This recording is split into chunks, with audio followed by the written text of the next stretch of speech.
welcome back to the channel. In the previous lecture we have seen the gene regulation and we have seen the basics of gene regulation. In today's lecture we are going to see the lac operon. Okay? So we know what is a operon. It's the unit for gene expression and regulation that consists of promoter, operator and your structural genes, and the operon model was given by Jacob and Monod in 1961. Now lac operon की अगर हम लोग बात करते हैं, that is your lactose operon. So in the previous lectures I have told you about the inducible system कि inducible system होता क्या है. तो first point in the lac operon is it is a inducible system. It's an example of the inducible system. Inducible system की अगर हम लोग बात करते हैं तो inducible systems are those systems which are expressed in the presence of inducer. ठीक है, मतलब यहाँ पे जो जीन का रेगुलेशन हो रहा है यानी जीन का जो एक्सप्रेशन हो रहा है वो कब होगा, जब इंड्यूसर प्रेजेंट होगा, इन the presence of your inducer. तो अगर हम लोग इंड्यूसर की बात करते हैं, व्हाट इज इंड्यूसर? इंड्यूसर क्या होता है? Inducer is a molecule, ठीक है, which binds to the repressor. Inducer कुछ नहीं होता, एक तरीके का molecule होता है which binds to, ठीक है, which binds to repressor, जो कि repressor से bind करता है. और repressor मैंने बताया था क्या, it's the product of regulatory gene.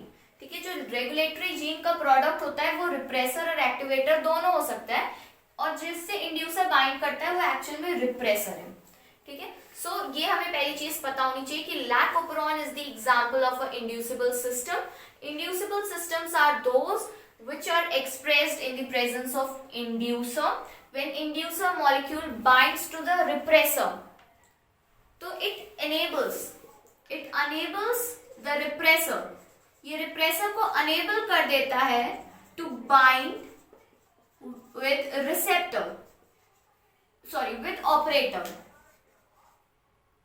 Operator से नहीं बाइंड कर पाएगा. ठीक है, मैंने एक बताया था प्रमोटर्स का कुछ हिस्सा और उसके आगे का कुछ हिस्सा हमारा क्या बनाता है, ऑपरेटर बनाता है. अभी हम लोग देखेंगे वो कितने बेस सीक्वेंसेस का होता है, कहां से कहां तक का होता है. ठीक है, तो वो क्या करता है, जब वो रिप्रेसर बाइंड कर गया इंड्यूसर से, ठीक है, तो इंड्यूसर ने रिप्रेसर को ही इनएक्टिव कर दिया. यहाँ पे रिप्रेसर क्या हो गया, इनएक्टिव हो गया. इनएक्टिव कैसे हो गया, क्योंकि उसका जो कॉन्फर्मेशन था, ठीक है, कन्फर्मेशन जो था वो चेंज हो गया. तो जब कन्फर्मेशन चेंज हो गया तो उसकी जो एफिनिटी थी, it's affinity to bind with operator, to bind with operator, वो क्या हो गई, it is reduced, it is reduced और चेंज्ड. वो रिड्यूस हो जाती है या चेंज हो जाती है, जिसके वजह से वो बिल्कुल ही नहीं बाइंड कर पाता. और जब वो बाइंड ही नहीं कर पाएगा तो वो आरएनए पॉलीमरेज को रोक नहीं पाएगा, और उसकी वजह से क्या होगा, RNA polymerase easily transcription translation करवा के वो जो स्ट्रक्चरल जीन्स है उससे प्रोडक्ट का फॉर्मेशन करेगा और वो आगे लैक्टोज को तोड़ने में यूज होगा. ठीक है, सो होप कि इंड्यूसिबल सिस्टम, इंड्यूसर क्या होता है ये समझ में आया. Inducer is the molecule which binds to the repressor and make it inactive, so it does not binds to the operator. जिसकी वजह से क्या होता है, आरएनए पॉलीमरेज आराम से ट्रांसक्रिप्शन को कर सकता है, जीन का एक्सप्रेशन हो सकता है. ठीक है, अब दूसरा पॉइंट ये होता है कि ये एक तरीके का नेगेटिव रेगुलेशन है. जो आज हम लोग पढ़ेंगे वो नेगेटिव रेगुलेशन पढ़ेंगे. ठीक है, अब इसमें नेगेटिव और पॉजिटिव दोनों होते हैं. In today's lecture we are talking about the negative regulation. हम लोग क्या पढ़ेंगे, नेगेटिव रेगुलेशन करेंगे. ठीक है, नेगेटिव रेगुलेशन, नेगेटिव का मतलब क्या होता है, उसका इफेक्ट नेगेटिव है, मतलब कि उस कोई ऐसा मॉलिक्यूल, ठीक है, जिसका इफेक्ट नेगेटिव है. नेगेटिव कैसे, क्योंकि वो जो है वो डिक्रीज कर रहा है, it decreases the it decreases the efficiency of transcription. efficiency of transcription जो है वो डिक्रीज हो रही है, मतलब कि ट्रांसक्रिप्शन का रेट जो है वो डिक्रीज हो रहा है. it decreases below the basal level, basal level से भी डिक्रीज हो रहा है. तो ऐसा किस केस में होता है, ऐसा किस केस में होता है? मैंने बताया था कि अगर एक्टिवेटर और रिप्रेसर कोई बाइंड नहीं होते हैं, उस केस में normal basal level of transcription हो रहा होता है। लेकिन जब एक्टिवेटर एक्टिव साइट पे बाइंड कर जाता है तो वो आरएनए पॉलीमरेज को हेल्प करता है, उसकी इफिशियंसी को बढ़ाता है और अबव बेसल लेवल लेके जाता है। लेकिन नेगेटिव रेगुलेशन कब होता है? जब रिप्रेसर क्या हो, रिप्रेसर एक्टिव हो। तो जब रिप्रेसर एक्टिव रहता है तो ये कहाँ बाइंड करता है? रिप्रेसर बाइंड करता है हमारे ऑपरेटर रीजन पे, जो कि प्रमोटर का कुछ हिस्सा और उसके आगे का कुछ हिस्सा रहता है, जिसकी वजह से movement of RNA polymerase effect हो जाता है। ठीक है, क्या होता है? उसका मूवमेंट रुक जाता है। It impede the movement of RNA polymerase that reduces और डिक्रीजेस द ट्रांसक्रिप्शन। ठीक है, वो ट्रांसक्रिप्शन को रोक देता है। स्ट्रक्चरल जीन का ट्रांसक्रिप्शन ही नहीं हुआ, जीन का एक्सप्रेशन ही नहीं हुआ, तो क्या हो गया? जीन का रेगुलेशन रुक गया। That is why. तो ये क्या हुआ? एक तरीके से नेगेटिव इफेक्ट दे रहा है ना, वो प्रोसेस को रोक रहा है या उसके प्रोसेस के रेट को कम कर रहा है। सो ये ऐसा कब होता है? जब रिप्रेसर प्रेजेंट हो, रिप्रेसर एक्टिव फॉर्म में जब प्रेजेंट हो और वो बाइंड कर जाए ऑपरेटर से, तो इस तरीके के रेगुलेशन को कहते हैं नेगेटिव रेगुलेशन। ठीक है, तो आज जो हम लोग पढ़ेंगे वो नेगेटिव रेगुलेशन ही पढ़ेंगे। ठीक है, तो मैंने ये बताया था कि हमारी जो डीएनए स्ट्रक्चर होता है, this is a double stranded DNA. ठीक है, इस डबल स्ट्रैंडेड डीएनए में मैंने बताया था रेगुलेटरी जीन का पोर्शन होता है। तो लैक ओपरॉन के केस में जो रेगुलेटरी जीन होती है, this is a regulatory gene, जिसमें लैक आई जीन कहते हैं। ठीक है, ये लैक आई जीन का पोर्शन है जो कि ट्रांसक्रिप्शन और ट्रांसलेशन करके जो रेगुलेटरी प्रोटीन बनाता है, रेगुलेटरी प्रोटीन बनाएगा। ये रेगुलेटरी प्रोटीन एक्चुअल में क्या होता है? This is your repressor. ये क्या बनाता है?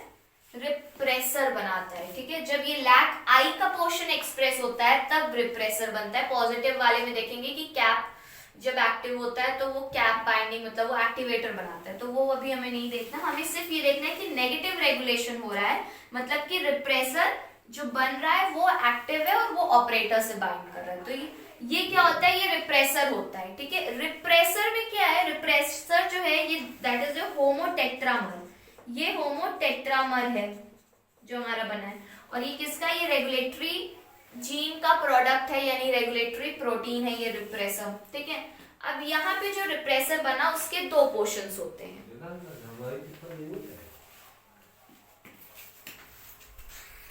प्रोटीन होता है दैट इज योर रिप्रेसर।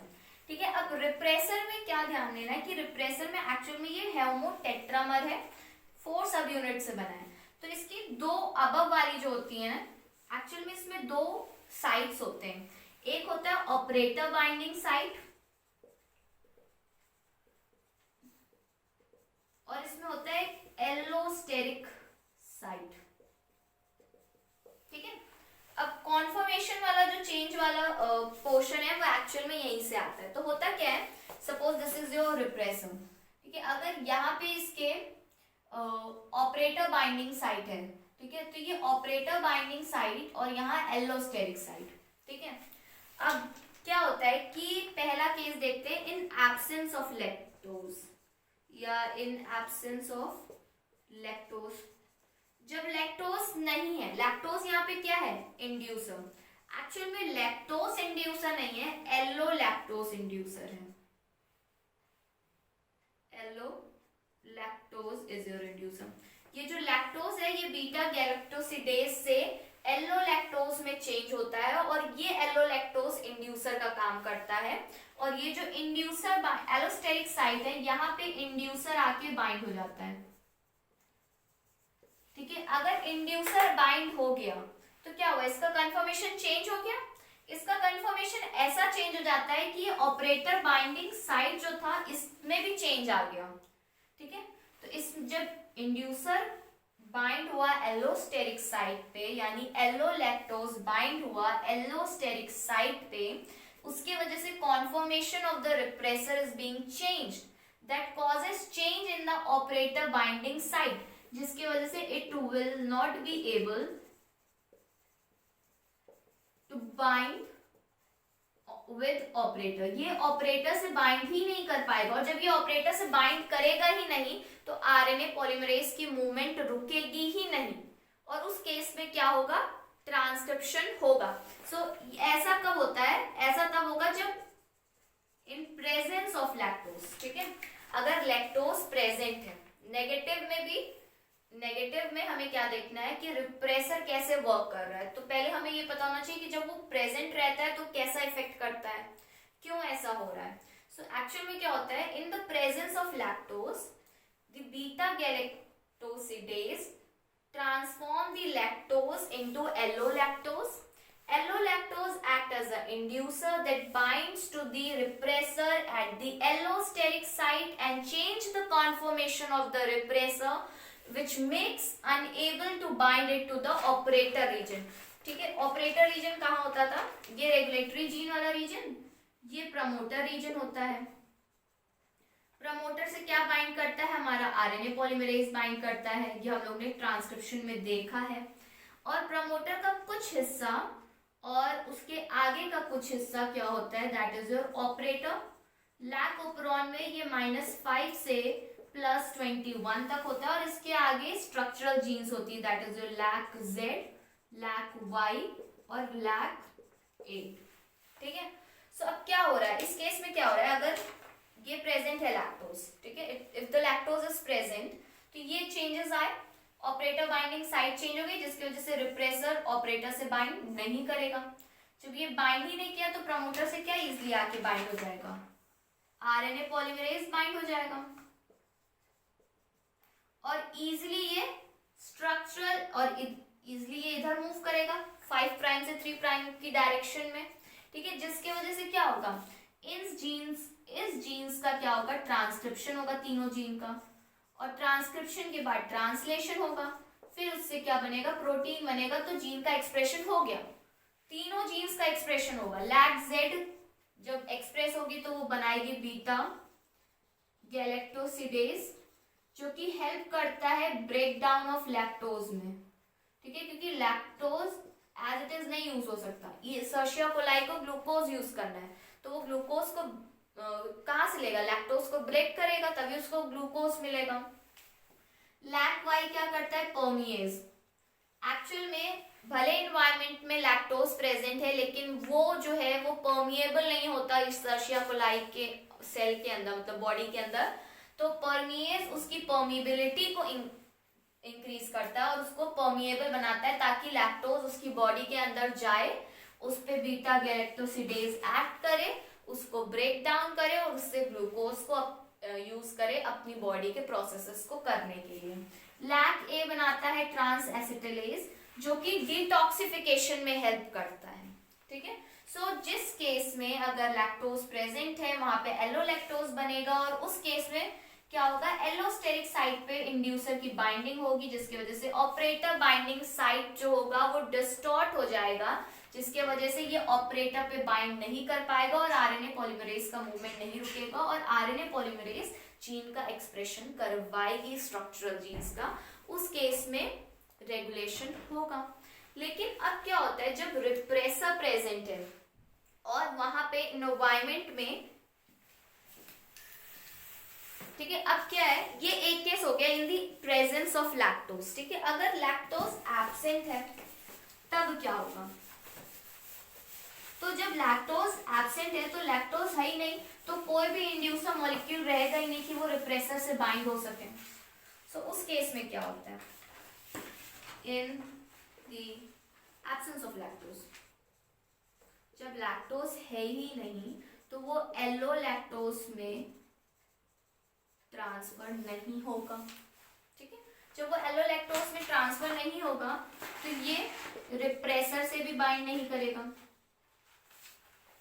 ठीक है। रिप्रेसर के एलोस्टेरिक साइट से उसने बाइंड नहीं किया, तो उसका कॉन्फॉर्मेशन क्या हुआ, नहीं चेंज हुआ, नो चेंज इन कॉन्फॉर्मेशन।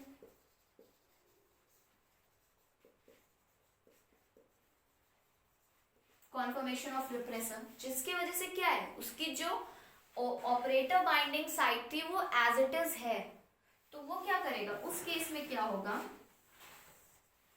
कि जो लैक आई से रिप्रेसर बना, ये रिप्रेसर जाएगा, दिस इज योर प्रमोटर, और प्रमोटर का कुछ हिस्सा और इसके आगे का ये ऑपरेटर में होता है।